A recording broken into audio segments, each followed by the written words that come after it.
Hi guys. So today I'm going to be talking to you about the area of a triangle, and I'm going to be showing you a different way to find the area of a triangle, and I'm going to prove Heron's formula for that. So traditionally we know the area of a triangle to be 1/2 times base times the height, and that would work great for a triangle like this, but if we had a triangle like this, it would be, we don't have a height, so we can't use that formula. So Heron came up with this formula, which is K, which is the area, is equal to the square root of S minus A times S minus B times S minus C, where S is the semi-perimeter, so the perimeter of our triangle divided by 2. So before I start the proof, Heron came up with some propositions. A lot of them were based on Euclid. So the first one is the angle bisectors of a triangle meet at a point that is the center of the triangle's inscribed circle. When we were doing Euclidean geometry, we found that this was actually E20, so he used that one. The second one is in a right triangle, if a perpendicular is drawn from the right angle to the base, the triangles of each side of it are similar to each other and the whole triangle. Euclid also came up with this one. It's in his 5th book. So I drew this triangle. We can see that all the triangles are similar by angle, I believe. So he will be using that one as well. The third one is in a right triangle, the midpoint of the hypotenuse is equidistant from the 3 vertices. So if we bisect AB at D, it splits these two into equal parts. We make DF perpendicular to AB, and we draw FB here. By side angle side, we have triangle FAD is congruent to triangle FBD. If we look at angle BCF, this angle, we can say that angle BCF is equal to 1 right angle minus angle FAD, which is then equal to 1 right angle minus angle FBD, which is equal to FBC. So from there, we know that FB is equal to FA, which is equal to FC. So we have all of these being the same. So we know that F is the midpoint of all of these segments.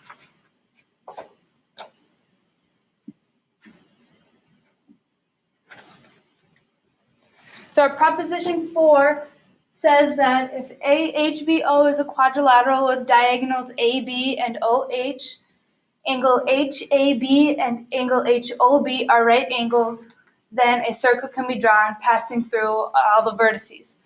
We also saw this in Euclidean geometry in E22. We'll be using this one. And also, if the opposite angles of a cyclic quadrilateral sum up to 2 right angles, which is also E22, we can see that our opposite angles here and here add up to 180, as do these ones. So those are the propositions that we will be using throughout the proof. So now we can actually start on the proof. If we have an arbitrary triangle ABC, and we inscribe a circle centered at O with radius R, we know that OF, OE, and OD are all the same because they are the radius of the triangle, or of the circle, I'm sorry. So then we know if we use our regular 1/2 times the base times the height formula of these triangles, we know that triangle AOB is equal to 1/2 times AB times OB, which is 1/2 times C times R. If we look at triangle BOC, we know that is 1/2 times BC times OE, which is 1/2 times A times R. And our last triangle we can see is AOC, which is 1/2 times AC times OF, which is 1/2 times B times R. So if we put these all together, we'll get 1/2 times C times R plus 1/2 times A times R plus 1/2 times B times R. And if we kind of actually do combine them, we factor out an R, we get R times A plus B plus C, all divided by 2, which we know is R times S. So this establishes a relationship between K and S, which is our semi-perimeter. So we will be using that. So next, we know that, oops, come on now. We are going to bisect these angles in our large triangle. So we will get AOD is equal to AOF. This one is equal to this one. We know that BOD is equal to BOE. This one right here. And lastly, COE is equal to COF. Oops. So that establishes another relationship there, as long as they're congruent parts, which will be crucial in a few steps. So after he found these relationships and found all these congruent triangles, he added another line segment, AG, where AG is equal to CE. So from there, what he did is we tried to figure out more about that whole segment in general. So we're saying that BG is equal to BD plus AD plus AG. If we do some substitution, we have BD, or BG is equal to BD plus AD plus CE. Now if we times everything by 2 and then divide it by 2, it's the same thing. So we'll multiply everything by 1/2 and double it on the inside. Oops, 2AD and 2CE. So now if we do some substitution quick, we can say 1/2 times BD plus BE plus AD plus AF plus CE plus CF. If we do one more step of substitution, then kind of simplifying, we will get 1/2 times AB plus BC plus AC, which again, one more time, simplifying is 1/2 A plus B plus C, which is equal to S.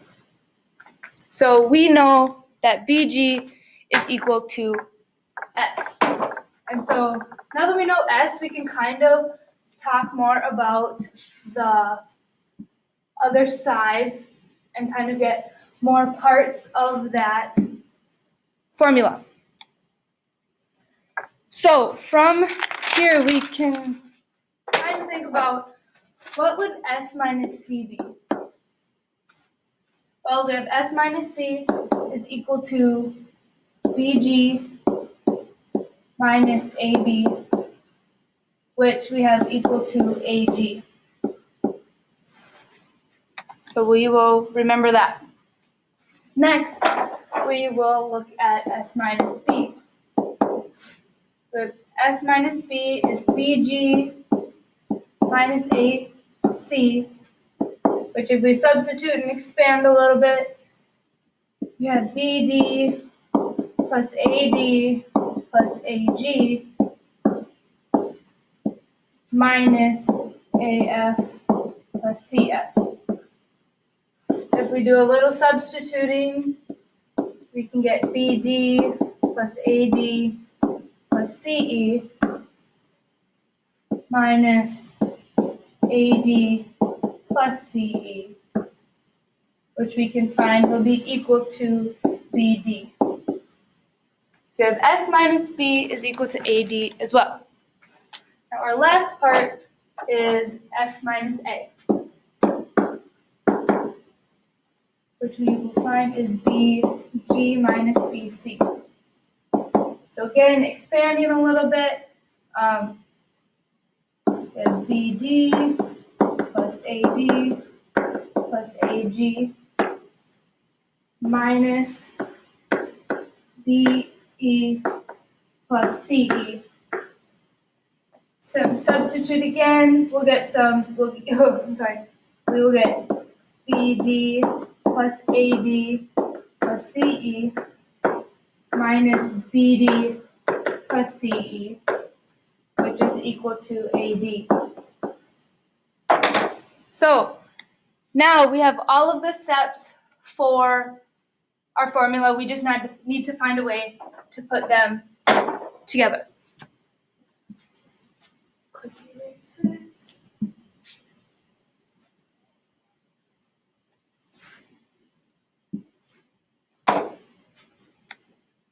So the next thing that Heron did was he drew the missing lines, plural. So what he did is he first drew OL, which was perpendicular to OB. So there's a right angle here, which intersects AB at K. Next, he drew AM, which is perpendicular to AB, intersecting that line at H. And then we drew BH, just connecting. If we take a step back and look very kind of closely at it, we can see that this is the same quadrilateral that we saw in Proposition 4. So from there, we know that HAB and HOB are both right angles, like I said. So then, by Proposition 5, we know that angle AHB plus angle AOB equal to right angles. Okay, so I'll quick zoom in on these angles here. I'll kind of blow them up. And if we use our congruent triangles from the last step, we will know that 2 alpha plus 2 beta plus 2 gamma is equal to 4 right angles. And if we kind of simplify that, we'll get alpha plus beta plus gamma is equal to 2 right angles. Well, you know that beta plus gamma is equal to angle AOB, which is this one right here. And then we know that alpha plus angle AOB is 2 right angles. So angle AHB plus angle AOB is also equal to 2 right angles. Our next step is looking at all of the similar triangles that we have in this mess of things.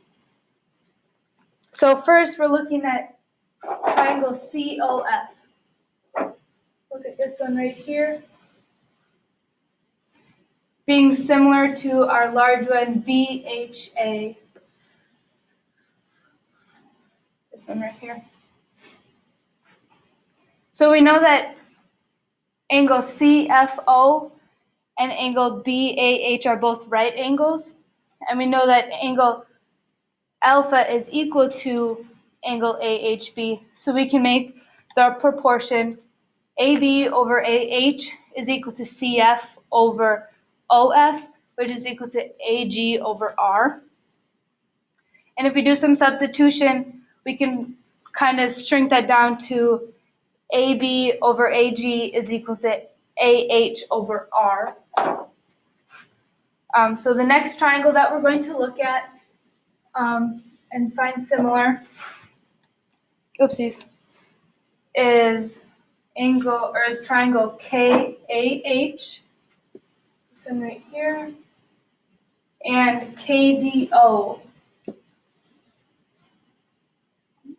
We know that angle KAH and angle KDO are both right angles, and angle AKH and angle DKO are vertical angles, so they have to be the same. So we know that these two triangles are similar by angle, angle, angle, we could say. So again, making a proportion or incongruency statement kind of, we get AH over AK is equal to OD over KD, which is equal to R over KD, which can simplify to AH over R is equal to AK over KD. And if we combine that with our last equation that we named star, 1 star, we're going to remember this as 2 stars, and have that be equal to AB over AG is equal to AK over KD. So our last group of similar triangles that we're going to look at is triangle BOK with altitude R. So by proposition 2, we know that our small triangle here, small triangle KDO is similar to our bigger side of our triangle, triangle ODB, by angle, angle. So we can write the proportion KD over R is equal to R over BD, which if we do some cross multiplying and simplifying, we'll remember this is star 3. We have KD times BD is equal to R squared. So now we kind of are putting things together, and we will first start with our 2-star equation and add 1 to it. So we have AB over AG plus 1 is equal to AK over KD plus 1 also. If we find some common denominators, we will get AB plus AG over AG is equal to AK plus KD over KD, which we simplify a little bit, BG over AG and AD over KD.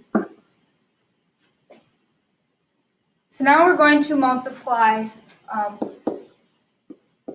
this side, BG over AG times BG over BG.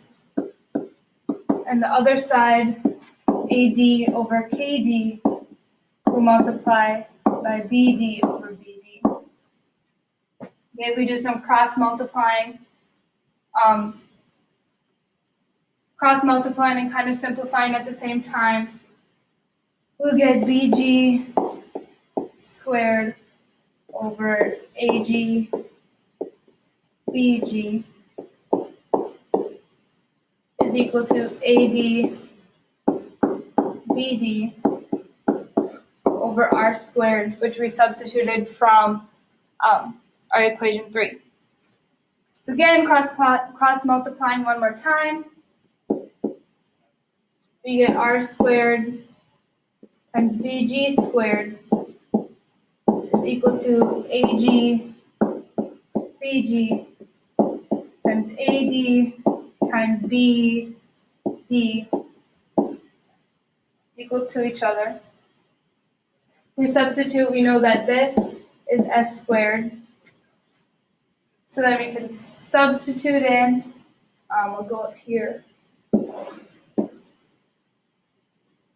And we get R squared, S squared is equal to S minus C times S minus A times S minus B. We take the square root of both of them. We get RS is equal to the square root of S times S minus A times S minus B times S minus C. And from there we know that RS is equal to K. We know that K is equal to S times S minus A times S minus B times S minus C. And there's the end of that. So now that I kind of proved that, I do have one quick example problem for you to try. It's really not that hard, but it's still fun to work through. So if we had this triangle, and we'll kind of skip all those proportions and stuff, you can just go right to the formula. We know that S is equal to 3 plus 8 plus 9 divided by 2, which is 10. We plug this into our formula.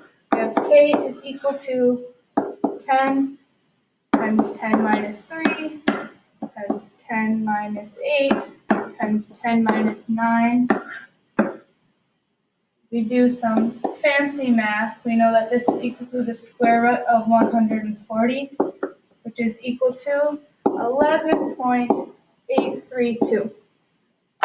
So that is the proof for another way to find the area of a triangle and how to apply it. So I hope you guys enjoyed it. Thank you.